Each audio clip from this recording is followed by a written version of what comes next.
Bueno, bienvenidos todos a la casa del Señor, como dijo Saúl. Vamos a hacer un poquito, yo sé que hemos hecho bastantes cosas, no sé si hoy no tenemos que entregar la iglesia antes de las 12, ¿no? Que no se me corte a mí el sermón después, porque como hay tantas cosas, sorpresa. Primero veo aquí casi a medio Carlos City aquí en la iglesia, pero gracias por venir. Es la iglesia bendita del séptimo día de Sandra, donde va, con mis niñas, aquí hay varios integrantes. Gracias Jimmy, bueno, gracias a la alabanza, estuvo preciosa hoy. Bueno, yo como siempre creo que todo está escrito está, sobre todo en la palabra de Dios. Perdón, sí, bueno. Me copio de las cosas buenas, y ya Silvio vio esto y seguramente María Celeste, ¿verdad? Yo me copié de un predicador venezolano estos días, me gustó mucho el tema de que él llevó unos regalos a la iglesia, pero ¿a quién no le gustan los regalos en esta vida? Creo que a todos nos gustan los regalos, ¿no es cierto? ¿Sí o no? Sí. Sobre todo cuando no tenemos nosotros que darlos. Cuando nos dan, exacto. ¿Hay alguno aquí que no le gusta el dinero? Entonces vamos a empezar a preguntar, ¿a quién le gusta el dinero? Bueno, esa es una respuesta que políticamente nadie quiere ser. Exacto. Pero el mejor regalo es realmente tener la palabra de Dios, y queremos muchos dólares, y de hecho esta nación siempre en el billete siempre ha dicho en God we trust, y esta nación se fundó, los padres de la patria, en los 10 mandamientos, y es importante seguir eso. Ahora, le vamos a dar unos regalitos aquí a los visitantes, a las visitas. Yo voy a darle a Becky, porque Casian, el niño, tiene 4 años, ¿verdad? Y me gustaría darle esto para que juegues con él. Es un juego de... Es un cuaderno de historias y con pegatinas, stickers. Gracias, a mi asistente. Entonces, ahora, otra de las visitas, que es Blondie. Yo te voy a dar, no sé si tienes, pero esta es la Biblia de Damas, una Biblia para que, este es el mejor regalo, este es el regalo de vida. Ok, entonces, ¿cuántas más hay? Tengo 2 libros más y un librito devocional. Bueno, entonces, Emerson. ¿Dónde está Emerson? Muchas gracias. Ella es una visita de nosotros. Ok, acá. ¿Cómo es tu nombre? Glenis. Bueno, entonces mira, dámele a Glenis, por favor. Glenis. Ok. Y bueno, no sé, la otra es de... Ok, dámele a Matías. Matías, ¿para qué? Ok, bueno. Y tengo un devocional. Regalas el que tú quieras, porque tengo que empezar. Gracias. Y para los que se llevan a la vida, perdón, les queremos $1 millón. ¿Quién se llevó? Emerson, tú te llevas algo. Es un marcador, por supuesto, pero es que la Biblia vale mucho más que $1 millón. Y el devocional que se lo pone a $1 millón. Bueno, hermanos, primero que todo le quiero dar las gracias a Dios por permitirme estar aquí nuevamente predicando la palabra. ¿Me escuchan todos? A Dios primero que todo, y al pastor Carolino por permitirme la oportunidad, porque cuando él viaja es cuando me dan la oportunidad de predicar. Y entonces, dicho sea de paso, que Dios lo proteja, porque viene ahora volando y seguramente llegará esta noche de Lima, Perú. Ya Saúl anunció lo que está pasando con su mamá, pero estará en nuestras oraciones de intercesión. Bueno, en el día de hoy yo voy a, más que una prédica, de coger unos versículos y desarrollarlos con un estudio bíblico, vamos a hacer un recorrido por el Viejo y Nuevo Testamento como debe ser, porque como me dice mi esposa, creo que el único error que tiene la Biblia, no quiero sonar de pronto, es esa paginita de la mitad que dice que separa el Viejo con el Nuevo, porque todo es un paralelismo. Y acá van a ver que yo voy a mencionar, dicen que aproximadamente escrito está 17 veces en el Antiguo Testamento y unas 63 veces en el Antiguo Testamento, lo que suma 80, quizás yo voy a repetir como 80 veces hoy, escrito está. Así que de aquí van a salir, si algo van a aprender, es escrito está. Vamos a orar primero que todo. Señor, gracias una vez más por estar aquí, permitiéndonos que abrir tu palabra. Prepara nuestros corazones y nuestra mente, empezando por mí, a cada uno de nosotros aquí, para poder entender y poner en práctica. Envía el autor de tu palabra, el Espíritu Santo, que esté con nosotros en este momento, para que podamos asimilar y escudriñar esta palabra que es útil para poder seguir nuestra vida. Te lo pedimos en el nombre poderoso de Cristo Jesús. Amén. Amén. Hermanos, hoy en día existen muchos conflictos teológicos dentro de la iglesia y fuera de ella también. Pero ¿dónde podemos nosotros hallar certeza de lo que Dios quiere que nosotros creamos y practiquemos? Bueno, la mejor respuesta es utilizar el método que nuestro Señor Jesucristo utilizó, las Escrituras. Durante su ministerio, nuestro Señor Jesucristo tuvo muchos problemas, conflictos teológicos con los eruditos de la nación judía. Pero nunca dijo Jesús, yo creo, a mí me parece, sino que Jesús se refirió a esos conflictos a la palabra escrita, nunca a la tradición oral, sino a la palabra escrita. En ciertas ocasiones, porque yo voy a hacer un recorrido básicamente desde que Él nace hasta la resurrección, cómo Él desarrolla todo esto o resuelve estos conflictos teológicos. Y acordemos que Él nació en Belén, pero su lugar de crianza fue en Nazaret. Así que cuando ustedes escuchan, no, que Jesús de Nazaret, bueno, es porque sus padres eran de allí y allí están los que hemos tenido la oportunidad, la bendición de estar en esas tierras. Está la Galilea, la Alta y Baja Galilea, y Nazaret se encuentra allí. Dice que en cierta ocasión, cuando Jesús estaba enseñando en la sinagoga en Nazaret, su ciudad donde se crió, la gente se maravillaba de sus enseñanzas. Recuerden que Jesús aquí está, como les digo, en su tierra de crianza.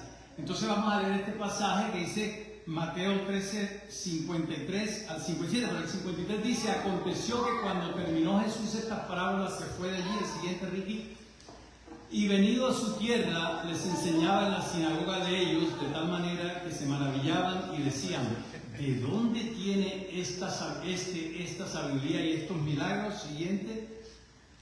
¿No es este el hijo del carpintero? ¿No se llama su madre María y sus hermanos Jacobo, José, Simón y Judas? Voy a buscarlo aquí para no estar volteando la cabeza. ¿No están todas sus hermanas con nosotros? ¿De dónde pues tiene todas estas cosas? Y se escandalizaban de él, pero Jesús les dijo: no hay profeta sin honra, sino en su propia tierra y en su casa. Así que miren lo que sucedía. Sí, había mucha gente que se maravillaban, pero otros, especialmente los eruditos de esa época, los eruditos, o sea, es decir, los PhD, los doctores de la ley, se escandalizaban, es decir, se indignaban con lo que él decía, por sus enseñanzas. En vez de decir: este es uno de los nuestros de Nazaret, qué lindo enseña, como dice las Escrituras, dice que se escandalizaba. Se sorprendieron que enseñara con tanto poder cuando no había estudiado teología, como lo dije hace un momento, en las escuelas de los eruditos de la época. Pero bueno, Jesús sí había estudiado en las piernas, en las rodillas de su madre, de María, desde pequeñito. El Señor Jesús en cierta ocasión fue a la fiesta de los tabernáculos en Jerusalén, entró al templo y enseñó allí. 7:15, por favor, Ricky. La fiesta de los tabernáculos es una tradición judía. No sé, ¿quién está? Perfecto. Ahora, estamos avanzando, estamos progresando aquí con los... Gracias. La fiesta de los tabernáculos, para poner todo en contexto, es una fiesta que celebran los judíos por 7 días, donde básicamente es el aniversario de su estancia de 40 años en el desierto, donde ellos utilizaban cabañas, tabernáculos, para poder caminar en ese éxodo que se da desde Egipto y en el Sinaí. Y Juan 7:15, mire lo que dice. Y se maravillaban los judíos diciendo, ¿cómo sabe este letras sin haber estudiado?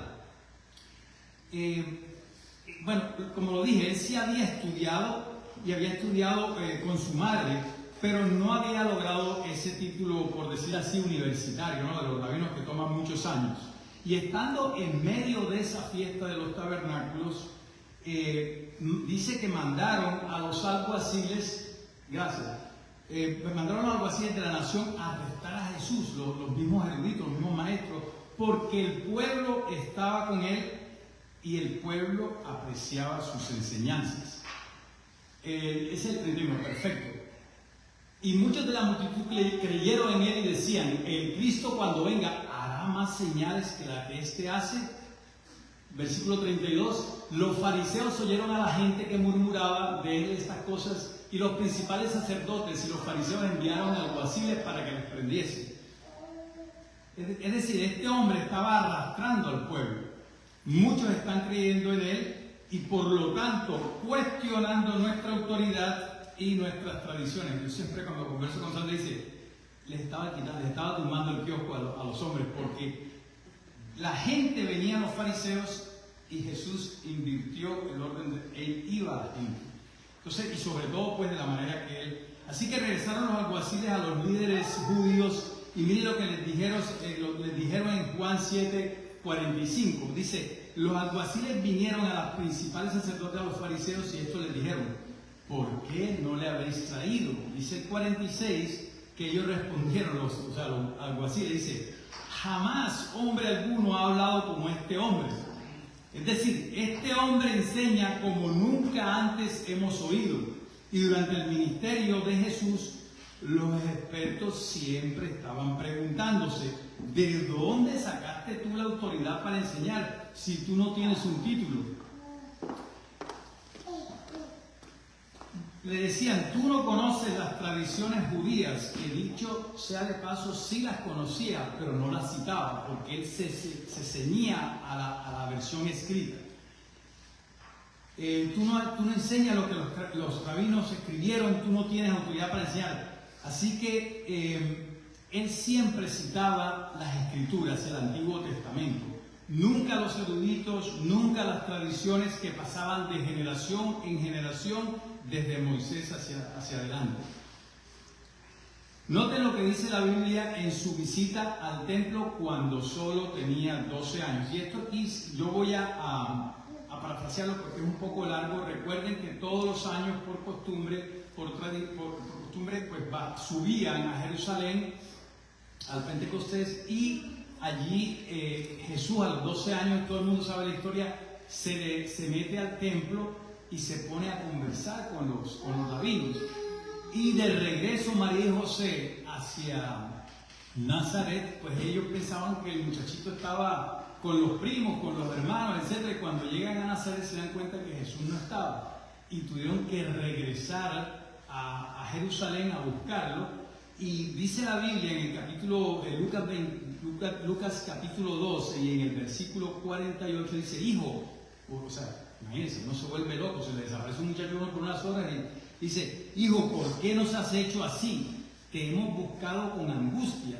Y él le respondió a los 12 años en el versículo 49, ¿por qué me buscaba?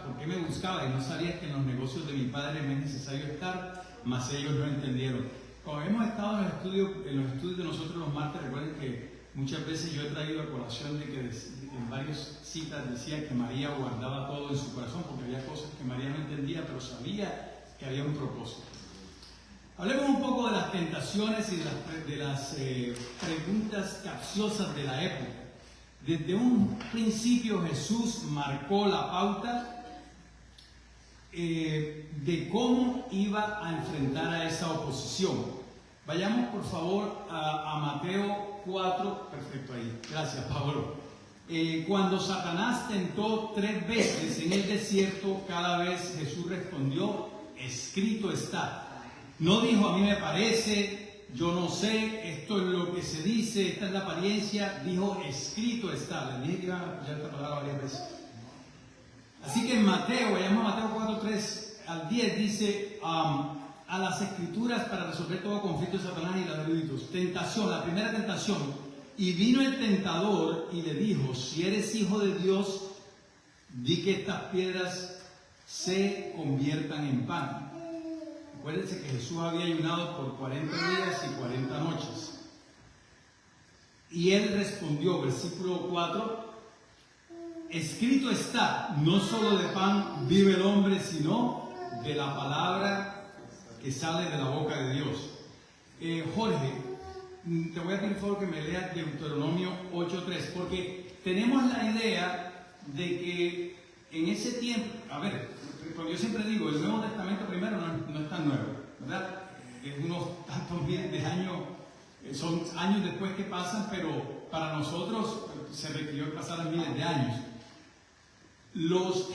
Jesús y los rabinos, los eruditos, todas las personas de esa época, sus discípulos, Pablo, todo, citaban eran los rollos del Pentateuco, los escritos de Moisés, los profetas. Esto viene de la versión de Reina Valera 60.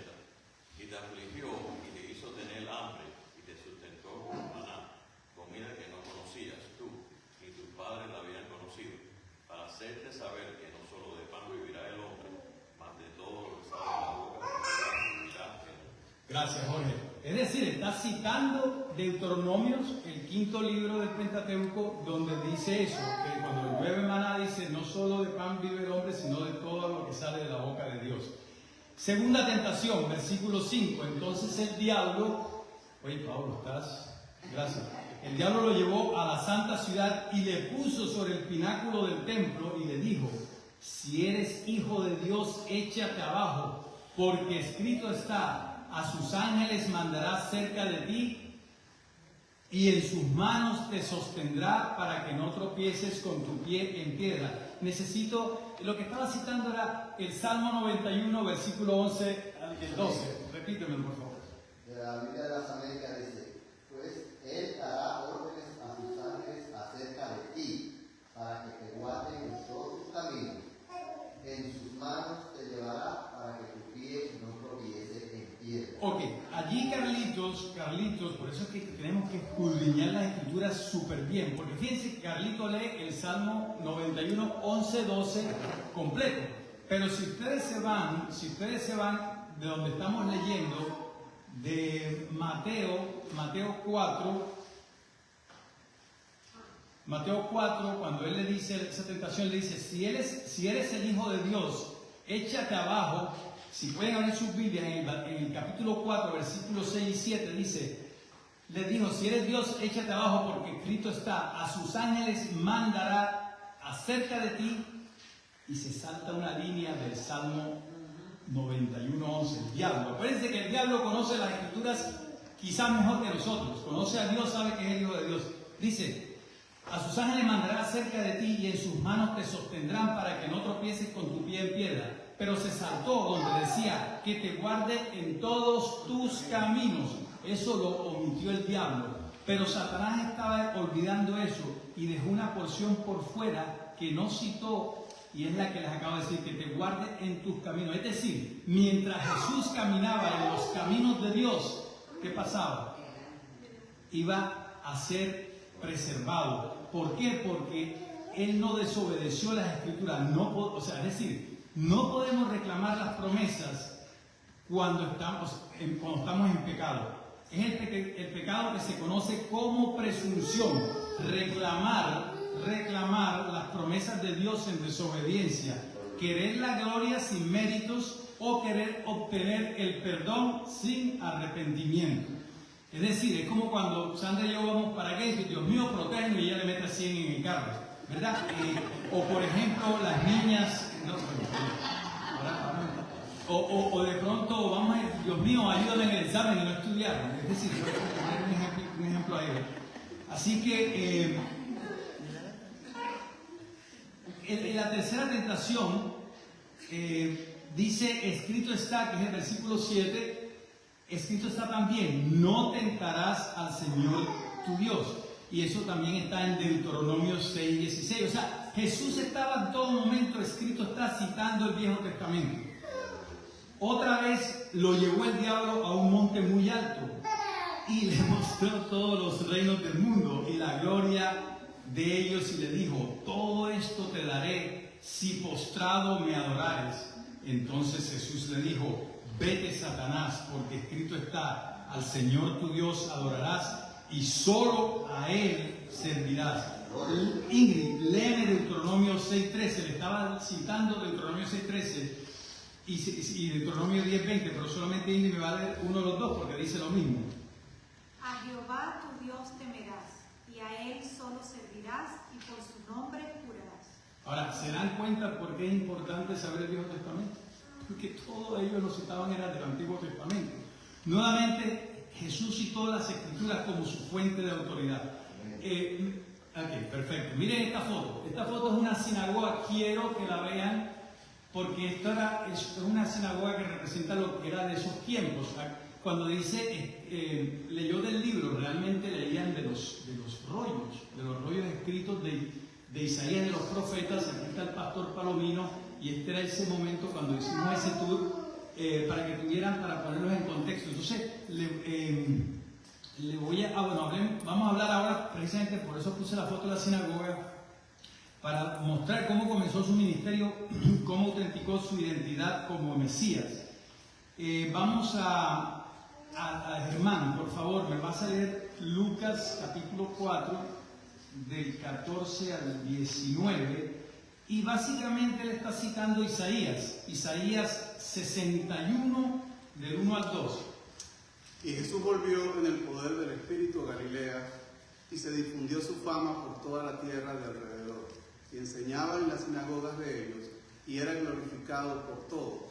Vino a Nazaret, donde se había criado, y en el día de reposo entró en la sinagoga, conforme a su costumbre, y se levantó a leer. Y se le dio el libro del profeta Isaías, y habiendo abierto el libro, halló el lugar donde estaba escrito: El Espíritu del Señor está sobre mí, por cuanto me ha ungido para dar buenas nuevas a los pobres. Me ha enviado a sanar a los quebrantados de corazón, a pregonar libertad a los cautivos y vista a los ciegos, a poner en libertad a los oprimidos y a predicar el año agradable del Señor. Gracias. Dice que enrollando el pergamino, como dijo Germán, se lo entregó al principal de la sinagoga y salió más adelante, dice porque no quiero prolongar mucho esto, pero es que es importante no dejar escapar estas partes. Por ejemplo, más adelante en ese mismo capítulo 4, dice que en el versículo 28 dice que al oír todas estas cosas, todos en la sinagoga se llenaron de ira. Y levantándose le echaron fuera de la ciudad. Y ustedes saben la historia, lo llevaron y él se fumó, ¿no?, entre la multitud porque lo iban a apedrear. Mas pasó por el medio de la multitud y se fue. Después descendió a Capernaum, que es la ciudad de Galilea, y les enseñaba en los días de reposo, y se admiraban de su doctrina porque su palabra era con autoridad. Con autoridad. Ahora, no me crean a mí, búsquenlo en las Escrituras, ahí está.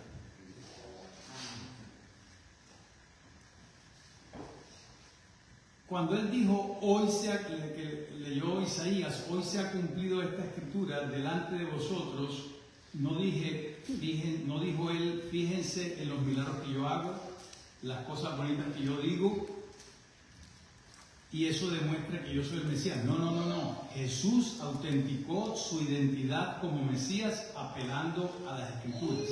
Jesús siempre autenticaba su ministerio con las Escrituras, no por milagros que hacía. Acuérdense que hoy en día existen milagros. ¿Puede el diablo o el anticristo hacer milagros? Entonces lo que tenemos nosotros es que saber discernir si ese milagro es correcto de acuerdo a las Escrituras. Mire, una anécdota rápida. Nosotros, ustedes saben que vamos a Colombia cada 3 meses, cada 4 meses, y me ha tocado autenticar muchos documentos, porque la autenticación en una notaría es certificar, apostillar. Y yo no sé si Colombia será el país más corrupto de Latinoamérica, pero yo creo que está liderando eso, está punteando. Allá ni que autentique usted, ahí tiene que verificar 10 veces porque aún así le venden algo que está incorrecto, porque el notario se vende. Así que imagínense. Así que noten lo que decía Juan 5, 45 al 47. Jesús le está hablando nuevamente a un grupo de judíos y apeló a los escritos de Moisés, no a las tradiciones orales. Bueno, yo creo que de aquí en adelante no tenemos más tablillas, pero básicamente estoy tratando de citar varios ejemplos de Jesús en su ministerio. Y dice aquí él en Juan 5, 45 a 47, dice: no penséis que yo vengo a acusaros delante del Padre. Hay quien os acusa. Acuérdense que los judíos siguen la ley de Moisés, ¿no es cierto? Y los profetas. Entonces él decía: Moisés, en quien tenéis vuestra esperanza, porque si creyeseis a Moisés, me creerías a mí, porque de mí escribió él. Dice el versículo 27, pero si no creéis a sus escritos, ¿cómo creeréis a mis palabras? Y vamos a ver pues muchos ejemplos más. Voy a saltarme algunos porque pues el tiempo no nos da, pero este se me hace muy importante. Perdón, voy a poner un poquito de agua acá porque... Ups. Error grande.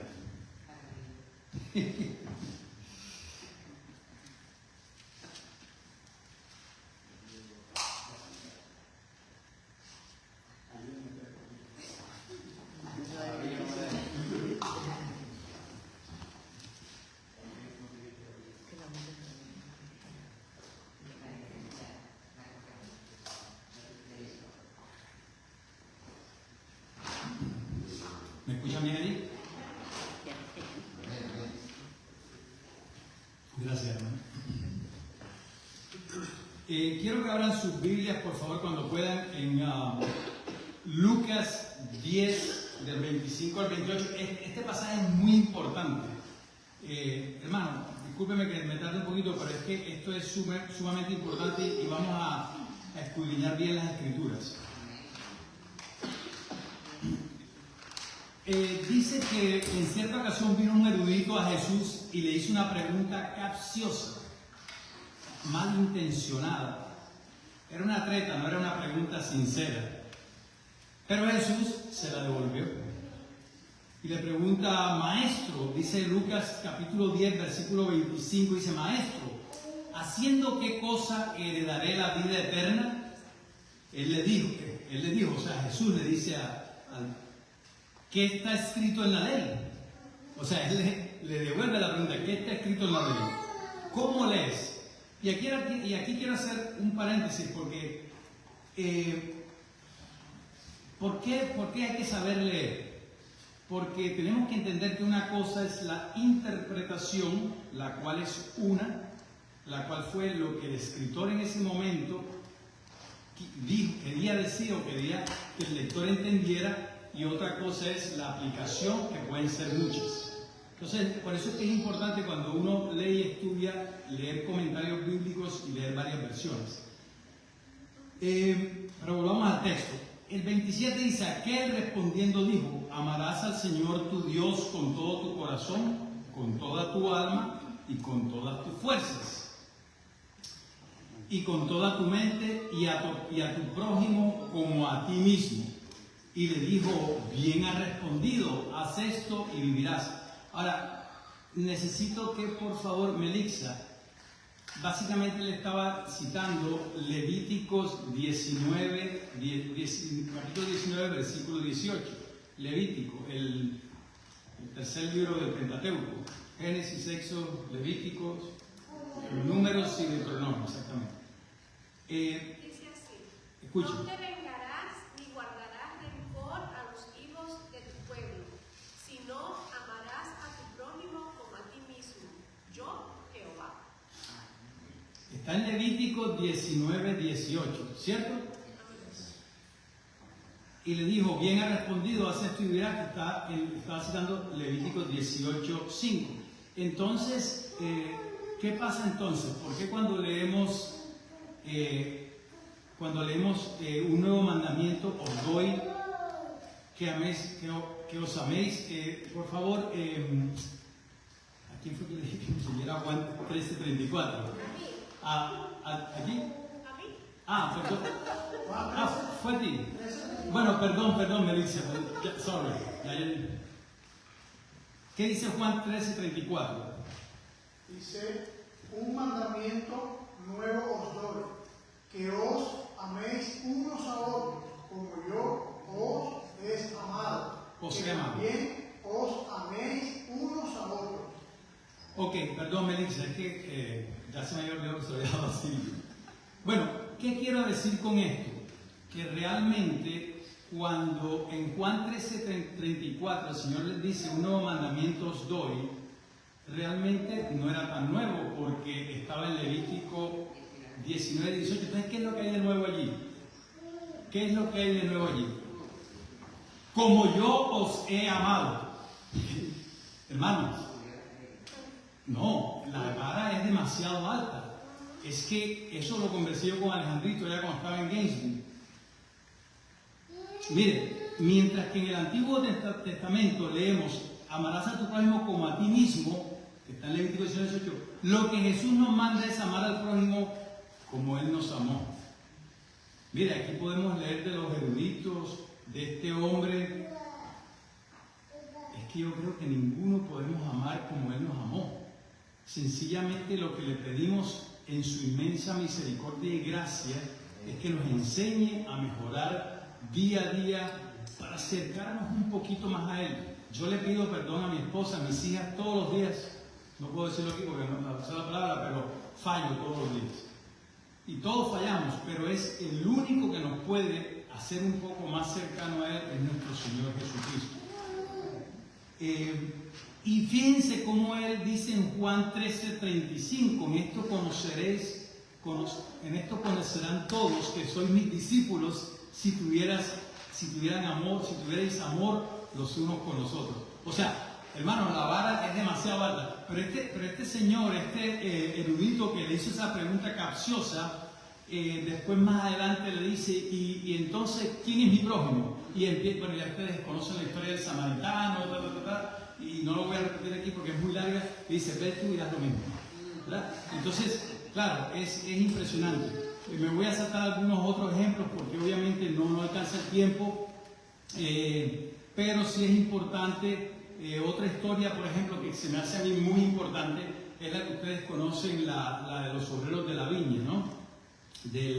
La viña dice que una vez contó esta historia, o sea, las famosas parábolas de Jesús, donde mandaron unos obreros, el primer grupo, a la hora de la recolección de los frutos, a unos los aporrearon, a otros los mataron. Después el dueño manda al segundo grupo, vuelve, aporrean a unos, matan a otros, y por último dice, bueno, voy a mandar a mi hijo, que con este sí no se van a meter. Y ya ustedes saben la historia que también, pues, esto en realidad describe las tres etapas del Antiguo Testamento y de la venida de Jesús.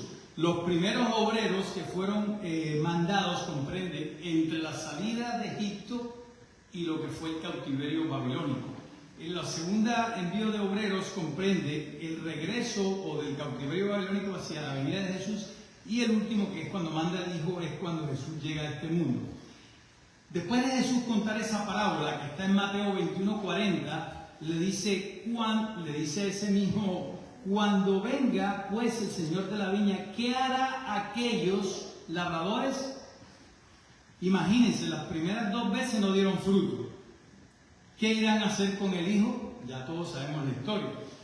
En el 41 dice, versículo 41 dice, le dijeron, a los malos destruirá. O sea, esto le están respondiendo a Jesús, los rabinos, los doctores de la ley, dice, a los malos destruirá sin misericordia y arrendará su viña a otros labradores que le paguen el fruto a su tiempo.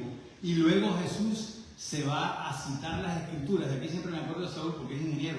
Las escrituras ya profetizaron que ustedes iban a hacer el rechazo del Mesías, porque dice, la piedra que desecharon los edificadores ha venido a ser cabeza del ángulo. El Señor ha hecho esto y es cosa maravillosa a nuestros ojos. Eso está en el Salmo 118, 22, 23.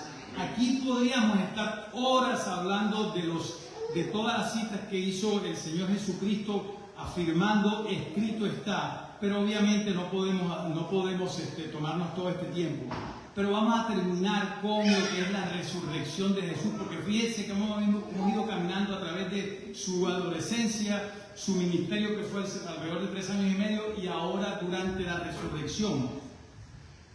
¿Cómo autenticó su ministerio después de la resurrección? Y su identidad como Mesías. Acuérdense que quedaron todos defraudados, todos desanimados, lo negaron, etcétera, etcétera. Y bueno, ustedes saben la historia que se cuenta en todos los evangelios, pero que se encontró al haber resucitado. Gracias, hermano. Sí, sí.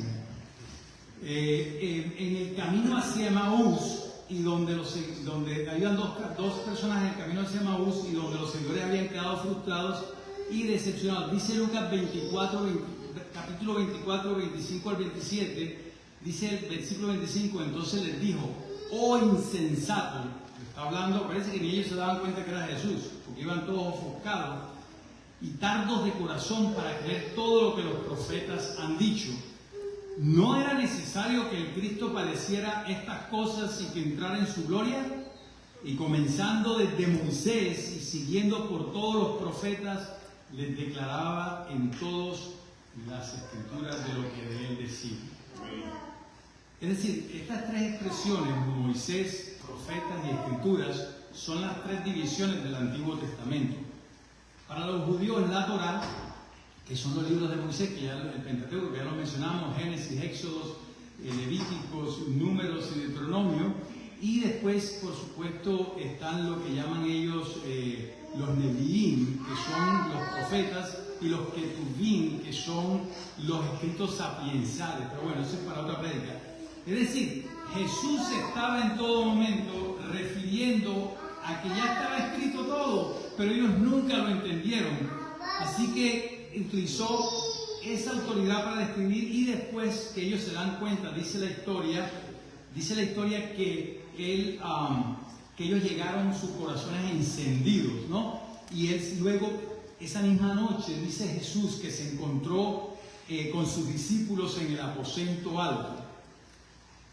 Vamos a Lucas 24, 44 y 47, y ya vamos terminando. Y les dijo: estas son las palabras que os hablé estando aún con vosotros, que era necesario que se cumpliese todo lo que está escrito de mí en la ley de Moisés, en los profetas y en los salmos, que lo repasamos hace un momento. Entonces les abrió el entendimiento para que comprendiesen las escrituras, y les dijo: así está escrito, y así fue necesario que el Cristo padeciese y resucitase de los muertos el tercer día. Por eso a mí me encanta tanto Hechos de los Apóstoles, porque realmente es cuando la iglesia cristiana empieza. Bueno, se le da el nombre de cristiano por primera vez en Antioquía, porque realmente ni siquiera habiendo caminado con Jesús, ellos tenían la certeza, porque ellos esperaban otra liberación. Pero bueno, así que, mis queridos hermanos y amigos, la única autoridad que utilizó Jesús para sus prácticas y enseñanzas era: así dice Jehová. Lo que había sido escrito, nunca se rigió por tradiciones de los hombres. Dice el apóstol Pablo en Efesios 4:14: para que no seamos niños fluctuantes, llevados por doquiera de todo viento de doctrina, para estratagemas, es decir, para engaños, astucia, de hombres que para engañar emplean con astucia las artimañas del error. Por eso tenemos que saber las escrituras. No me crean a mí, incluso no le tienen por qué creer 100% a su pastor. Vayan a las escrituras y confirmen si lo que está diciendo es correcto o no. Amén. Edificar sobre la roca es, como lo decía la canción, es edificar sobre Jesús. Y Jesús se encuentra en la santa palabra de Dios. Hemos visto entonces, mis queridos hermanos, cómo Jesús contrastó sus enseñanzas con las enseñanzas de los escribas de su época, los doctores de la ley, los ancianos, etcétera, etcétera. Jesús basaba sus enseñanzas con la palabra escrita y sus opositores con las tradiciones orales. Cuando terminó Jesús estas palabras, la gente se admiraba de su doctrina porque les enseñaba como quien tiene autoridad y no como a los escribas. La autoridad fue la palabra escrita Por ende, tiene que ser nuestra fuente de todo lo que aprendemos, todo lo que enseñamos y todo lo que practicamos. Es mi oración que al comenzar este nuevo año, nosotros seamos un poco más cercanos a Jesús, empezando por mí. No solo de pan vivirá el hombre, sino de toda la palabra que sale de la boca de Dios. Que Dios nos bendiga. Vamos a orar para finalizar este sermón. Jorge va a recoger las ofrendas. Sí, perdón, gracias hermano. Sí, vamos a recolectar las ofrendas. Esto es lo que el Señor pone en su corazón. Para entonces terminar después con una oración. ¿Quiere orar?